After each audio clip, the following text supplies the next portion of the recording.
اعوذ باللہ من الشیطان الرجیم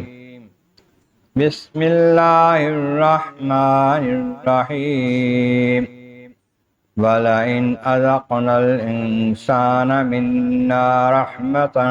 ثُمَّ نَزَعْنَاهَا مِنْهُ إِنَّهُ لَيَئُوسٌ كَفُورٌ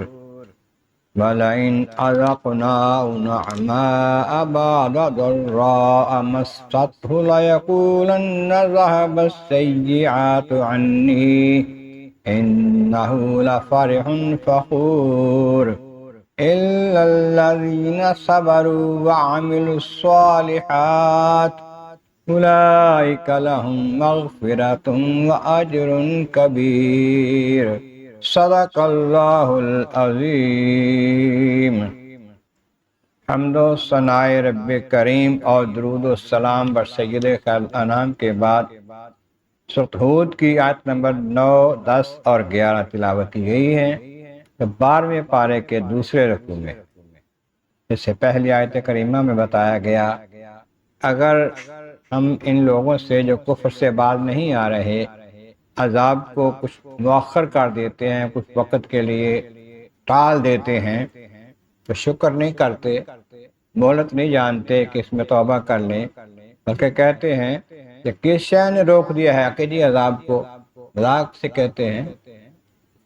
استہزاء کرتے ہیں کہ کیوں نہیں آ رہا عذاب، یہ آپ کہتے ہیں کہ عذاب آئے گا، کس چیز نے روک دیا ہے اس کو؟ میں کہ یہ سن لو کہ جب آنا ہے آ کے ہی رہنا ہے، جب اس کا وقت آ گیا جو مقرر ہے، وقت طے شدہ ہے، آ رہے گا، تو پھر کوئی اس کو روکنے والا نہیں ہوگا، لوٹانے والا نہیں ہوگا کہ ان کو بچا لے کافروں کو اس سے، اور ان سب کو گھیر لے گا، اس وجہ سے کہ وہ اس کا مذاق اڑاتے تھے۔ اب وہی عذاب ان کو گھیر لے گا جس کا مذاق اڑاتے تھے۔ اب فرمایا کہ اگر ہم انسان کو اپنی طرف سے رحمت عطا کرتے ہیں، اور رحمت میں ساری چیزیں آتی ہیں جن سے کسی بندے کو سکون ملتا ہے، صحت بھی، دولت بھی، عزت بھی، مال بھی، کھانے پینے کی فراوانی بھی، اولاد بھی عطا کرتے ہیں، جب یہ دیتے ہیں اس کو ثم نزعناها منه، پھر اس سے چھین لیتے ہیں، دولت دی، مال دیا، اولاد دی، صحت دی، پھر چھین لیا، پریشانی آ گئی، اس کو دکھ آیا، تکلیف آئی، غربت آئی، پھر کیا ہوتا ہے؟ انہو لیئوس کفور،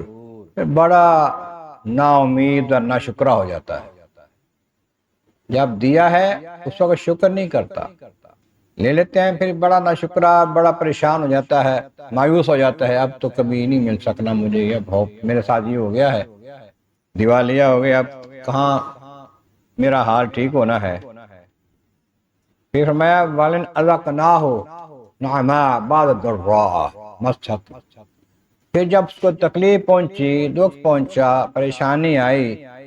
پھر ہم اس کو نعمتیں عطا کر دیں، پھر اس کو خوشحالی عطا کر دیں، تو پھر یہ نہیں کہتا اللہ کا شکر ہے کہ مجھے اللہ نے تکھ سے نکال لیا ہے، میری پریشانی دور کر دی ہے، تنگی بیماری دور کر دی ہے، لَيَقُولَنَّ ذَهَبَ السَّيِّئَاتُ عَنِّي، بلکہ کہتا ہے بس میری برائیاں مجھ سے دور ہو گئی۔ قدرتی عمل ایسا ہوتا ہے، زمین پر زمانے کا چال ہے، تکلیف آئی تھی، دکھ آیا تھا، پریشانی آئی تھی، چلے گی، بس ٹھیک ہے۔ انہو لفرح فخور، اس پر وہ بڑا خوش ہوتا ہے، بڑی بڑائی مارتا ہے، جائے شکر کرنے کے تکبر کرتا ہے۔ حال یہ ہے کہ اگر بندے پر تنگی آئے پھر بھی اللہ کا شکر کرے اور صبر کرے کہ اللہ کی طرف سے ہے، امتحان ہوتا ہے، جب اس کے پاس خوشحالی آئے، اچھا وقت آئے، صحت تندرستی آئے، مال و دولت آئے، پھر بھی اللہ کا شکر کرے کہ اس کی عطا ہے، بجائے اس کے کہ فارح فخور، فخر و مباحات کرنے لگے، بڑائی مارنے لگے، نہیں۔ ہاں الا الذین صبروا وعملوا الصالحات، ہاں جو لوگ صبر کرنے والے ہیں اور نیک کام کرنے والے ہیں، جب کچھ پریشانی آتی ہے صبر کرتے ہیں، اللہ تعالیٰ کی رضا پہ راضی رہتے ہیں، ان کے ماتھے پہ شکن نہیں آتی۔ جب خوشی آتی ہے تو اللہ کا شکر کرتے ہیں، پھر بھی ساتھ جھکائے رکھتے ہیں، تکبر نہیں کرتے، غرور نہیں کرتے، بڑائی نہیں کرتے، ساتھ نہیں اٹھاتے، اور نیک کام کرتے ہیں۔ جو کام اللہ تعالیٰ کی رضا کے کام ہے، نبی کریم علیہ السلام کی مرضی کا، وہ کام کرتے ہیں۔ اولئک لہم مغفرۃ و اجر کبیر، ایسے لوگوں کے لیے بخشش ہے اور بڑا ثواب ہے، اجر عظیم، اجر کبیر ہے۔ تو یہ اللہ تعالیٰ کا کرم ہوتا ہے بندے پر، جو ہر حال میں اللہ کا شکر کرتا ہے اور صبر کرتا ہے۔ تنگی آ گئی تب بھی، خوشحالی آ گئی تب بھی، کہ اللہ تیری رضا، تیری رضا پہ راضی ہیں، راضی بھی رہتا ہے اور وہ خوش بھی رہتا ہے، سکون ملتا ہے اس کو۔ اگر ایسا نہیں ہوتا تو سکون نہیں ملتا۔ اللہ تبارک و تعالیٰ کی بارگاہ عالی مرض مولا کریم، محبوب کریم کا صدقہ قرآن کریم کا فہم اور اعمال صالح نصیب فرما۔ وآخر دعوانا الحمد للہ رب العالمین۔